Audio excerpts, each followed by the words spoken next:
Le but de cette vidéo est de découvrir le rôle et les utilisations du volet de notification, des icônes, du haut de smartphone, pas celle des applications, et les paramètres.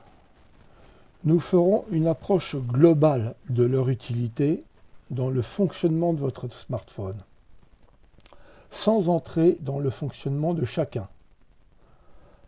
Entrer directement dans le détail vous disperserait et sans repère, vous risquez de tout confondre. Une vue d'ensemble vous servira par la suite à vous repérer pour savoir où se trouve telle information ou tel paramètre, comprendre la logique générale de l'organisation de votre appareil. Consultez son panneau de notification et ses icônes. L'article de mon blog Panneaux de notification et icônes montre les informations les plus importantes affichées dans la barre de notification. La barre de notification, c'est la partie tout en haut du smartphone. Le volet ou panneau de notification donne un accès rapide aux paramètres et aux réglages dont vous avez besoin souvent. Vous devrez consulter votre notice pour identifier le contenu de votre panneau de notification et vous pouvez même réorganiser les icônes suivant vos utilisations. Cette possibilité n'existe pas sur tous les appareils. Bon, c'est pour aller plus loin et pour mieux organiser votre appareil que vous pouvez faire cette réorganisation. En tout cas, le panneau de notification donne la signification des icônes d'information affichées tout en haut de l'écran.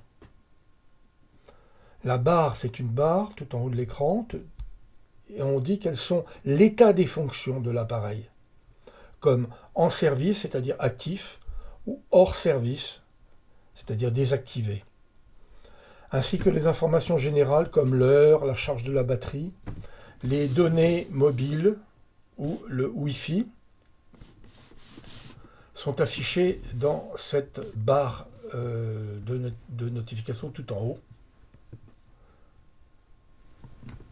On voit s'ils sont activés ou non.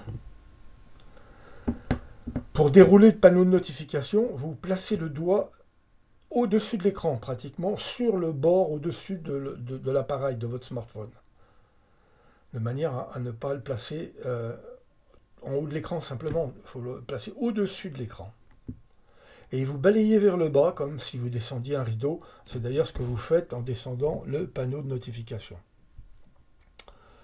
Premièrement, apparaissent dans le panneau de notification une partie haute avec des icônes de commande rapide, des fonctions de connexion, de localisation GPS, etc.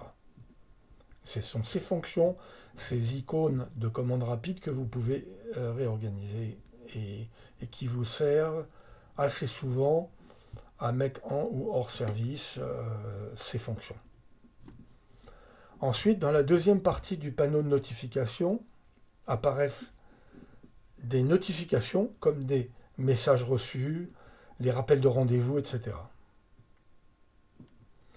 À partir de votre notice, vous identifierez les éléments affichés dans la barre tout en haut et dans le volet de notification.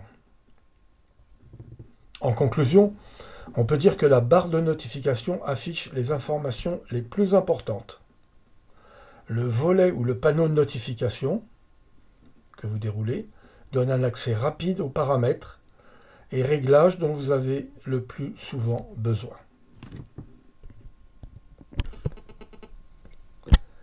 Les paramètres de votre smartphone.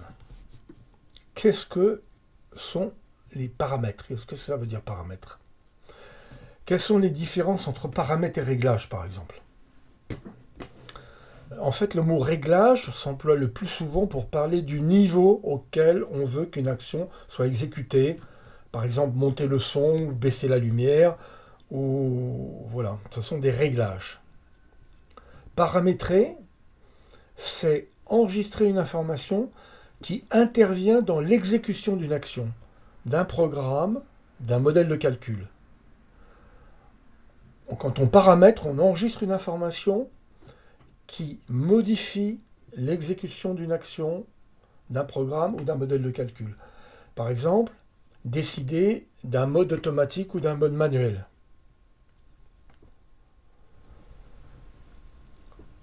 Les paramètres de votre smartphone sont donc les moyens de décider de la façon dont les actions seront ou non exécutées et la façon dont les informations seront ou non affichées.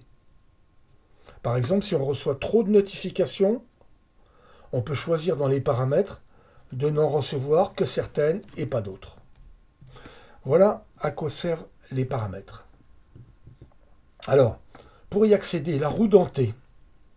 La roue dentée, c'est le symbole universel des paramètres, où il y a au moins un signe commun à tous les smartphones. C'est toujours la roue dentée qui représente les paramètres. En cliquant dessus, on ouvre les paramètres. Alors, vous pouvez repérer le classement de ces paramètres pour les retrouver quand vous en aurez besoin. Par exemple, général, dans un cas de figure, mais les smartphones sont différents, donc ce ne sera pas forcément la même chose sur le vôtre, mais par exemple, général contient les paramètres les plus courants. Application, ce sont les paramètres qui concernent les applications, etc. Mais les désignations et classements donc, sont propres à chaque appareil. Il faut que vous consultiez votre notice pour les repérer et voir comment ils sont rangés. Et d'autre part, ne cherchez pas à connaître tous les paramètres. Ne cherchez à connaître que les paramètres qui vous seront utiles. En conclusion, nous avons vu à quoi peuvent vous servir, premièrement, la barre d'information tout en haut de l'écran. Deuxièmement, le volet de notification qui comprend deux parties. En haut, les icônes de commandes rapides et ensuite les notifications provenant des applications. Troisièmement, les paramètres accessibles par la roue dentée. Pensez à m'encourager et me soutenir avec un pouce levé, à vous abonner à ma chaîne YouTube, mais surtout à vous inscrire à ma lettre de conseils et d'informations.